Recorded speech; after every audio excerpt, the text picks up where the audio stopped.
এখন ডক্টরেট করার জন্য সার্টিফিকেট জমা দিয়েছে, মনে করছেন হুজুর ছোট যা বলে বলো। আপনি মিলান তো একটা কথা ভুল প্রমাণ করতে পারেন কিনা, কোন আলেম নিয়ে আসবেন, নিয়ে আসেন। আর যদি প্রমাণ করতে না পারেন ভুল, তাহলে আপনার মেনে নেওয়া লাগবে, কি বলেন? আর যদি মেনে না নেন, বেকারে মাহফিল দিয়েছেন কোন কারণে? লোক দেখানোর জন্য? তাহলে এখন থেকে সিদ্ধান্ত নেন, এলাকায় যদি কোনো অন্যায় অবিচার, সে একজন হোক, কিছু যদি হয় সোচ্চার হওয়া লাগবে। নবীজি সোচ্চার হয়েছেন, জীবন দেওয়ার জন্য 1399 জন মানুষ প্রস্তুত। ওরা ভয়ের চোটে ওসমানকে ছেড়ে দিয়েছে। আজ বাংলাদেশে যদি আমরা এরকম কিছু করতে পারতাম, রাম বাম উল্টা পাল্টা পথ দিয়ে পালাতো। বুজুর্গ হয়ে বসে আছে, নবী ছিলেন বুজুর্গ, এর নাম বুজুর্গ। এ বুজুর্গ এখন দেশে আছে? বুজুর্গ হওয়ার জন্য 2 নাম্বার লক্ষণ হুদায়বিয়া থেকে দেখলাম অনেকগুলো জায়গা আছে এখনো মার্ক করা। আল্লাহর নবী ডাক দিয়েছেন, সাহাবীরা ওসমানকে ওরা ছেড়ে দিয়েছে ঠিক, কিন্তু রাতের বেলা আসবে। যুদ্ধ একটা কৌশল, প্রতিপক্ষকে ঘায়েল করার জন্য বিচক্ষণতা অর্জন করা লাগবে, বিভিন্ন সাইড দিয়ে ভয় দেখানো লাগবে, ওদের অন্তরে ভীতি সৃষ্টি করা লাগবে। এই জন্য তোমরা পায়খানা বানাও কম আর চোলা বানাও বেশি। গভীর রজনীতে 2 জন গুপ্তচর এসেছে, এসে দেখে শুধু চুলা, মানুষ 1400 বানিয়েছে, 14,000 চুলা। ওরা কয়েক হাজার গোনার পরে বছর দরকার নেই, চুলায় যদি হয় এত, তাবুর ভেতরে মানুষ আছে কত, ফিরে গেছে ভয়ে। ডাক দিয়ে বলে, নেতা আবু সুফিয়ান, পারলাম না মানুষ গণনা করতে। বলে কেন? চুলা যত 2-3 হাজার গোনার পরে আর গণনা করতে পারলাম না। কি করা যায়? এবার যাও 2 জনকে, তোমাদের পাঠালাম মানুষ গুনতে, তোমরা চুলা গুনেছো। সকালবেলা এসে দেখে এক একটা পায়খানার সামনে প্রায় 150-200 মানুষ। নবীজি জানিয়েছিলেন মানুষ 14,000 পায়খানা বানাবো 14টা। ওরা এসে পায়খানার লাইন গুনতেছে, 2-3 লাইন গোনার পরে বছর দরকার নেই। পায়খানায় যদি এই মানুষের লাইন হয় তো তাবুর ভেতরে কত, ভয়ে চটে গেছে, দৌড় দিয়ে চলে। আল্লাহর নবী কথাটা বললাম কেন? এই কান লাগান। নবীজির বিচক্ষণতা ছিল, নবী বুদ্ধিমান ছিলেন, আল্লাহর নবী দূরদর্শিতা ছিল, আল্লাহর নবী সমরবিদ ছিলেন। প্রতিপক্ষকে ঘায়েল করার জন্য বিভিন্ন কৌশল অবলম্বন করা লাগবে। আজ পৃথিবীর সব জায়গা রাম আর বামদের হাতে। এদেরকে ঘায়েল করার জন্য, এদেরকে দুর্বল করার জন্য কিছু আমাদের হাতে নেই। এই যে স্যাটেলাইট গুলো একটা আমাদের হাতে আছে, ওরা যেটা নিয়ে আমাদের চরিত্রগুলো ধ্বংস করে ফেলছে। আজ ফেসবুক যারা ব্যবহার করে, ইন্টারনেট যারা ব্যবহার করে, ইউটিউব, টিউবম্যাট, ভারত থেকে আসা ওই পিন আপ করা পত্রিকাগুলো, ভারতের 36টা চ্যানেল সহ সব কিছু ওদের হাতে। আর আমরা বলছি সব হারাম, আমরা আছি লা ইলাহা ইল্লাল্লাহ নিয়ে। আপনি যদি এই লা ইলাহা ইল্লাল্লাহটা প্রতিষ্ঠা করতে চান, প্রচার মাধ্যমগুলো দরকার আছে না নেই? আল্লাহর নবী যেদিন নবুয়ত পেয়েছিলেন, সাফা পাহাড় তো নিজের চোখে দেখলাম, বিশ্ব নবী ওই পাহাড়ে উঠে লাল কাপড় উড়িয়ে দিলেন। তার মানে ওই সময়ের প্রযুক্তি, ওই সময়ের স্যাটেলাইট ছিল লাল কাপড়। কেউ বিপদে পড়লে লাল কাপড় উড়িয়ে দিত, মানুষ মনে করতো লোকটা বিপদে পড়েছে, সবাই আসতো। আল্লাহর নবী যদি ওই সময়ের প্রযুক্তি ব্যবহার করে কালেমার দাওয়াত দিতে পারে, আজও বাংলাদেশে পত্রিকার মাধ্যমে, ইউটিউবের মাধ্যমে, স্যাটেলাইটের মাধ্যমে, প্রযুক্তির মাধ্যমে কোরআনের দাওয়াত প্রচার করা ফরজ।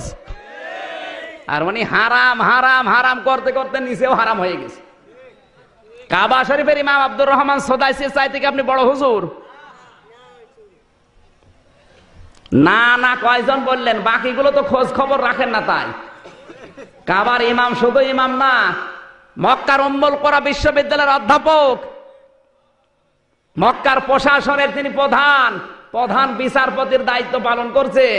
তার রায় অনুযায়ী মানুষের জীবন মরণের ফায়সালা হয়। তিনি রায় দেন বিচারপতি হিসাবে। তিনি শুধু ইমাম না, আজ 30 বছর কাবার ইমামতি করছে, আজ পর্যন্ত একটা লোকমা দিতে পারে না। তার পেছনে নামাজ পড়লে মনে হয় কোরআন শরীফ এখনই নাজিল হচ্ছে। আমি 8 বার পেয়েছিলাম তাকে। এইবার চেহারা দেখলে মনে হয় নূর ঝরছে। সেই লোকটা যখন বক্তব্য দেয় সেমিনারে, সিম্পোজিয়ামে, কাবা শরীফে যখন খুতবা দেয়, এই যে হজের খুতবা দিল এবার, ওটা ইউটিউবে, টিউবমেটে, ফেসবুকে, ইন্টারনেটে সারা বিশ্বে 1 সেকেন্ডে ছড়িয়ে গেছে। উনি কি জানতেন না যে আমার চেহারা যদি ইন্টারনেটে দিয়ে দেয় পৃথিবীর মানুষ দেখলে আমার গোনা হবে? জানতেন না? এই কথা বলেন না কেন? কোন কারণে ছড়িয়ে দিলেন বলেন? তার নিয়ত তো খারাপ। তার চাইতে আপনার বুজুর্গি বড় বেশি হয়ে গেছে, মন অত সংকীর্ণ কেন আপনার? ইসলাম প্রচার করার জন্য একটা মাধ্যম আমাদের হাতে নেই, মানে বুজুর্গ হয়ে বসে আছে। নবী ছিলেন বুজুর্গ, নবীর কৌশল ছিল। হযরত ওমর ছিলেন প্রধান বিচারপতি। আজ বাংলাদেশের 96% মুসলমান, বিচারপতি একজন হিন্দু। হ্যাঁ বলেন, সব দোষ তো মনে হয় শেষকে সিনহার। ঠিক, দোষ আমাদের। একটা যোগ্যতা নেই আমাদের। আজ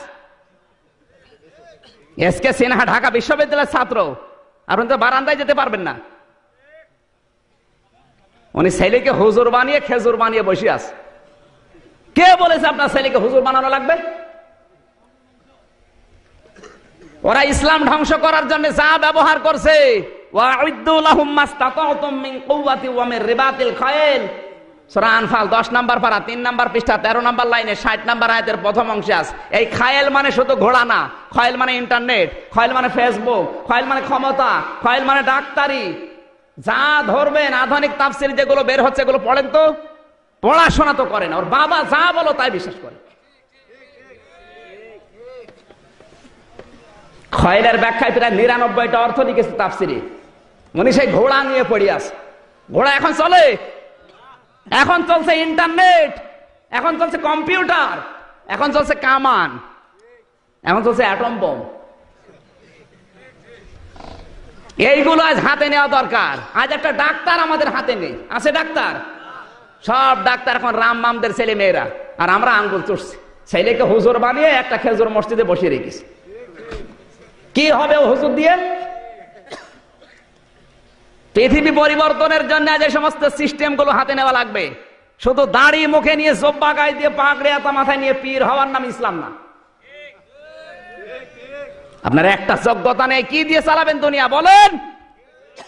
বাংলাদেশের একটা ডিসি আমাদের হাতে নেই, একটা এসপি নেই, একটা ওসি নেই, একটা টিওনো নেই, একটা ডাক্তার নেই, একটা ইঞ্জিনিয়ার নেই, একটা বৈজ্ঞানিক নেই, একটা পাইলট নেই, কিচ্ছু নেই। উনি শুধু সুবহানাল্লাহ নিয়ে আসে। মায়েরও খেয়েছে সেরকম। নবীজি বদরের ময়দানে যাওয়ার সময় সাহাবীদেরকে বললেন, অস্ত্র নেই কার কার? বলছে হুজুর আমার। এদিকে আসো, খেজুর গাছের বাকল নিয়ে আসো। খেজুর গাছের বাকল হাতে ধরিয়ে বলছে এটা অস্ত্রের মতো কাজ হবে। ময়দানে যাওয়ার সময় খালি হাতে না, খেজুর গাছের বাকল নিয়ে হলে যাওয়া লাগবে। আর উনি ময়দানে গেছে তসবিহ নিয়ে। একটা কথা ভুল প্রমাণ করেন তো করেন, কোন কারণে আপনি তসবিহ নিয়ে আসবেন? ওরা কামান নিয়ে আসতেছে, ওরা অ্যাটম বোম নিয়ে আসছে, আর উনি তসবিহ নিয়ে সুবহানাল্লাহ পড়ছে। 60 করে ফেলবেন মেরে। এই নবী যাইতে আপনি বড় বুজুর্গ, নবী জানতেন না যে বদরের ময়দানে ওরা আসতেছে সাজগজ করে, আমরা একটু তসবিহ নিয়ে যাই? পারতেন না? কোন কারণে? অস্ত্র নেই, তারপরও বলে খেজুর গাছের বাকল নিয়ে আস।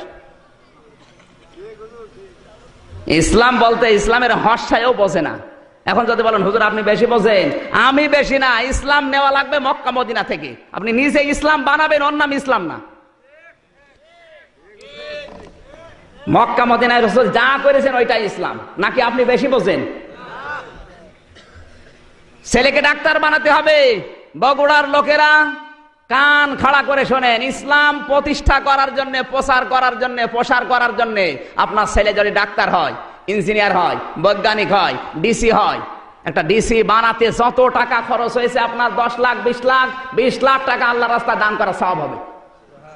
কিন্তু প্রথমে তাকে কোরআনের জ্ঞান শিক্ষা দিয়ে নেবেন।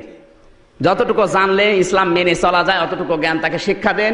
এরপর আপনি টিওনো বানান, ওসি বানান, এসপি বানান, ডাক্তার বানান, কোনো অসুবিধা নেই। আপনার নিয়ত থাকবে আমার ছেলে ডিসি হয়ে বগুড়া জেলায় ভালো ভালো কাজের আঞ্জাম দেবে।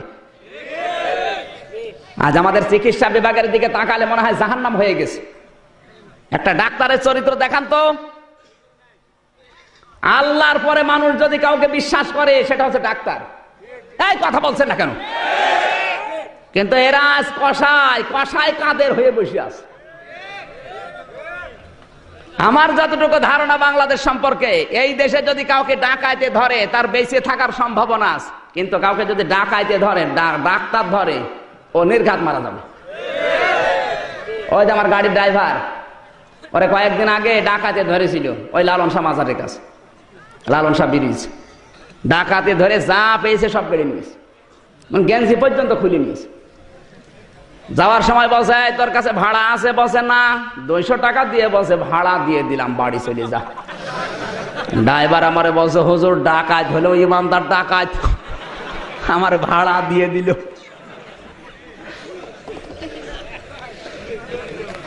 আর একটা ভালো মানুষ নিয়ে যান ডাক্তারের কাছে, পেট কেটে খুঁতো করে দেবে, চাটি বাটি ভটি বাটি বিক্রি করে নিয়ে যাবেন, সব তো নেবেই নেবে, বাড়ি আসার সময় ভাড়া দেবে। কারণ ডাক্তার তো ওই রকম ডাক্তার বানাতে পারি না। আজ ডাক্তার গুলো যদি আমরা তৈরি করতে পারতাম রাজশাহীর ডাক্তার ফাতেমা সিদ্দিকার মতো, ফরিদপুরের ডক্টর শাহিন জর্দারের মতো, চট্টগ্রামের ডক্টর আব্দুল মুবিনের মতো, এই সমস্ত ডাক্তার উপহার দিতে পারলে চিকিৎসা বিভাগ হয়ে যেত দুর্নীতি মুক্ত। আর এমন ডাক্তার পেয়েছি, হাত ধরার পরে 1000 টাকা বিল, 5টা রিপোর্ট, কোন জায়গায় দেখাতে পারবা না, আমার জায়গায় দেখি আবার নিয়ে আস। এইরকম ডাক্তার আছে না? আছে মানে ডাক্তার না, ও ছেলে কার আপনি হিসাব করে দেখেন, ওর বাবার আমার বাম। এই জন্য বলছি শুধু হুজুর বানানোর দরকার নেই, কোনো দরকার নেই হুজুর বানানোর, হুজুর অনেক আছে। আজ পৃথিবী পরিবর্তনের জন্য ভালো মানুষ দরকার। ওরা যেইটা ইসলামের বিপক্ষে কাজে লাগাচ্ছে, ওইটাকে ইসলামের পক্ষে উল্টিয়ে কাজে লাগাতে হবে। এই স্যাটেলাইট, এই মিডিয়া, আপনি ডাক্তারি বিভাগ বলেন, ইঞ্জিনিয়ার বলেন, বৈজ্ঞানিক বলেন, পাইলট বলেন, সব জায়গায় এখন ওরা 2 নাম্বার করে ফেলেছে। আমরা যদি এখন উল্টিয়ে ওইটা ইসলামের পক্ষে কাজে লাগাতে পারি, ইসলাম উপরে উঠবে না নিচে নামবে? এই সহজ সহজ কথাগুলো বোঝেন না কোন কারণে? আপনি তাকওয়া অর্জন করে বসে আছেন, ওর নাম তো তাকওয়া না। নবীজির কৌশল ছিল, আপনার কিচ্ছু নেই, তাহলে নবীর চাইতে আপনি বড় বুজুর্গ? এবার আমি হাদিস দিয়ে বলছি তাকওয়া কাকে বলে। কষ্ট হচ্ছে? 2টা বেজে যাচ্ছে, তা মানুষের কষ্ট হচ্ছে না মানে?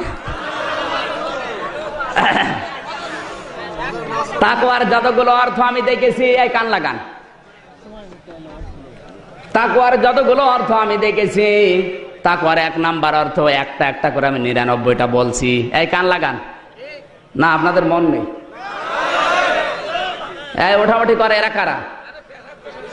পেশাব করবে, পেশাব বাদ দিয়ে যদি অন্য কারণে ওঠে ওর খবর আছে। ক্লাস 3 পড়ে, ক্লাস 3, একটা ছেলে বই খাতা ব্যাগ নিয়ে এসে হেডমাস্টারের কাছে বলছে স্যার হয় ছুটি দেন না আমি গেলাম। পরে ছুটি দেওয়া লাগবে। স্যার দেখছে ও ছুটি দিলেও যাবে না দিলেও যাবে, কারণ যে পজিশন নিয়ে এসে দাঁড়িয়ে আছে। পরে খোঁজ খবর নিয়ে দেখা যাচ্ছে ওর রোল নাম্বার 82। ক্লাসে ছাত্র 82টা, রোল নাম্বার 82। ও খুব ভালো ছাত্র, ওর জীবনের কোনো উদ্দেশ্য নেই, এমনি ও তো যাবেই, ও ছুটি দিলেও যাবে। এখানে পোশাক পায়খানা বাদ দিয়ে যদি কোরআন ভালো লাগছে না এই মনে করে কেউ চলে যায়, ওর রোল নাম্বার কত? এখন দেখেন কোনটা ওঠে, যেইটা উঠবে বুঝবেন ওর রোল নাম্বার 82। আগে জিজ্ঞাসা করেন ভাই আপনি যাচ্ছেন কোথায়? তাকওয়ার 1 নাম্বার অর্থ শোনেন, তাফসিরে মুফাসসির লিখেছেন যেখানে যে দায়িত্ব পাবে ওই দায়িত্বটা সঠিকভাবে পালন করার নাম হচ্ছে তাকওয়া। কথা বোঝা যায়নি? এই যে এখানে সভাপতির নাম দেখলাম, আলিম মাদ্রাসার সহকারী মাওলানা, ওনার সরকার 8 ঘন্টা ডিউটি কিনে নিয়েছে। ওই 8টা ঘন্টা ছেলে মেয়েদেরকে মানুষ করার জন্য তাদের পেছনে শ্রম দিতে হবে, এইটাই হচ্ছে তার তাকওয়া। এইরকম তাকওয়া যদি দেশের মানুষ সবাই পালন করে, কোনো আতঙ্ক থাকে আর? এবার হাদিস শরীফ থেকে বলছি আমি, বিশ্বনবী মসজিদে নববীতে নামাজ পড়ে ঘরে বসলেন, ফজরের নামাজের পরে বললেন সাহাবীরা আমি একটা হাদিস তোমাদেরকে শোনাবো, কান লাগাও। সবাই কান পেতে আছে। বিশ্বনবী বলেন, বনি ইসরায়েলের 3 যুবক কোথাও রওনা হয়েছে, হঠাৎ বৃষ্টির কবল থেকে বাঁচার জন্য তারা এক পাহাড়ে আশ্রয় নিয়েছে। পাহাড়ের ভেতরে ঢোকার সঙ্গে সঙ্গে উপর থেকে একটা পাথর গড়তে গড়তে এসে পাথরের মুখ গেছে আটকিয়ে। তিনজন মিলে ঠেলা আরম্ভ করে, কিন্তু নড়ে না পাথর। শেষ পর্যন্ত ওরা সিদ্ধান্ত নিয়েই ফেলেছে এখানে চেল্লা পাল্লা করলে কেউ আসবে না, কারণ মরুভূমি এলাকা। 100 কিলো 200 কিলো চলে যাবেন, কোনো বাড়ি ঘর নেই, শুধু পাথর, পাহাড় আর বালি আর মরুভূমি, কিচ্ছু নেই। আওয়াজ দিলে তো কেউ আসবে না, মারা ছাড়া উপায় নেই।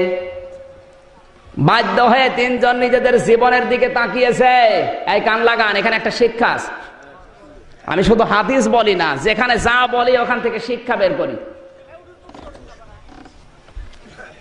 তারা তিনজন মিলে কিন্তু দোয়া করতে পারতেন, আল্লাহ তুমি আমার বাবার ওসিলায় মাফ করো, পারতেন না?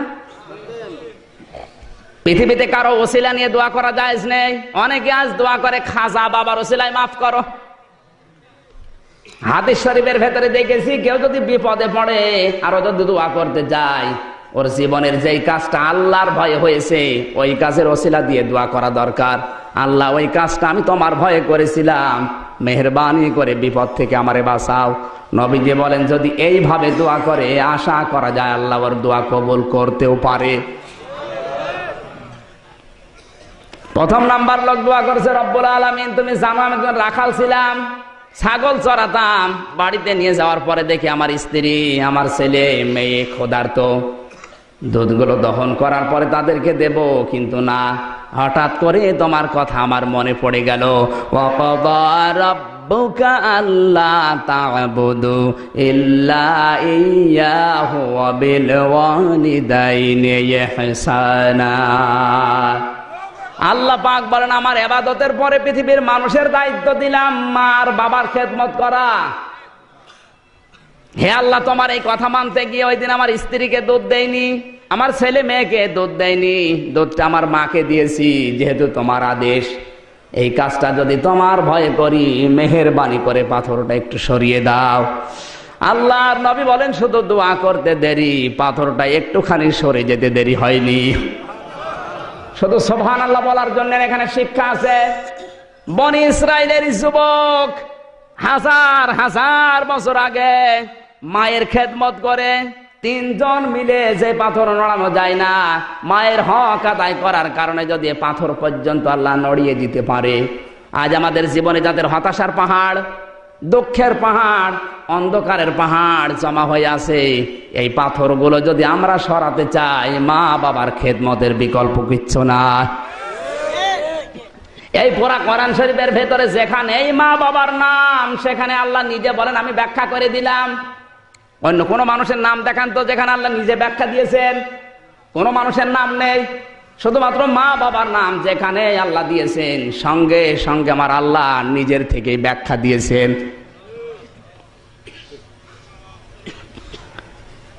আমার ভাইরা, এই মা বাবা ডিলেট হয়ে যাচ্ছে। অধিকাংশ পরিবারে মা বাবা ডিলেট হয়ে নতুন মা বাবা যোগ হচ্ছে।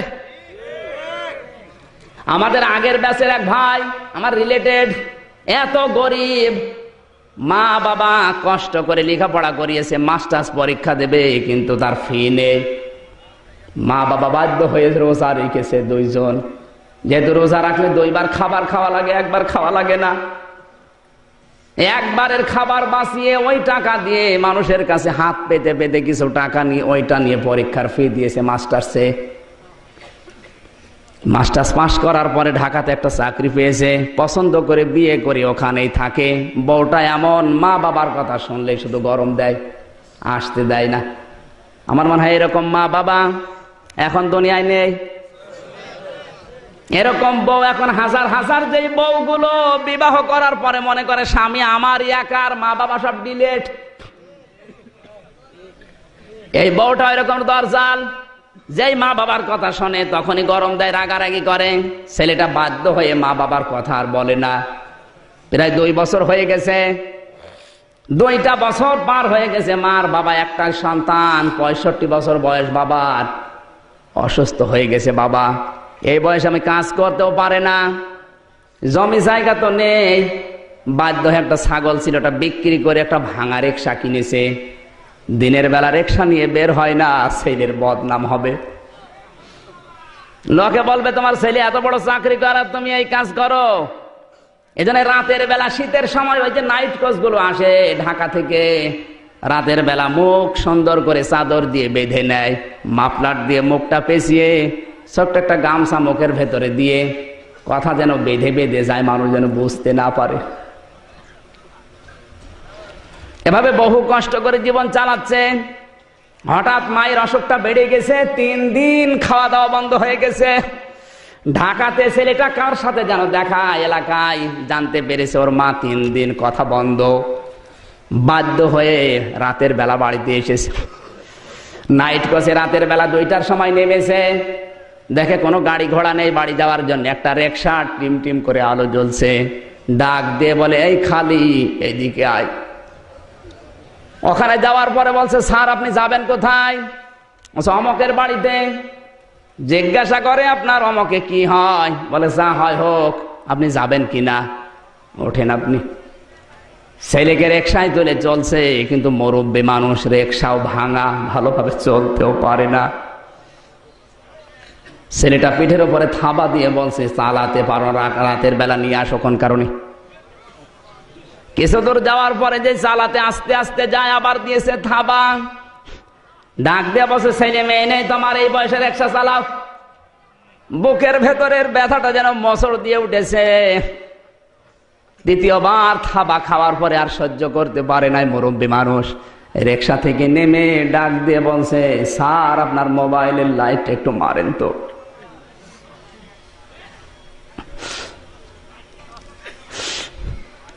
মোবাইলের লাইটটা একটু বের করেন তো। নিজের চাদর আর মাফলার খুলে ডাক দিয়ে বলছে, স্যার আপনি দেখেন তো আমাকে চিনতে পারেন কিনা?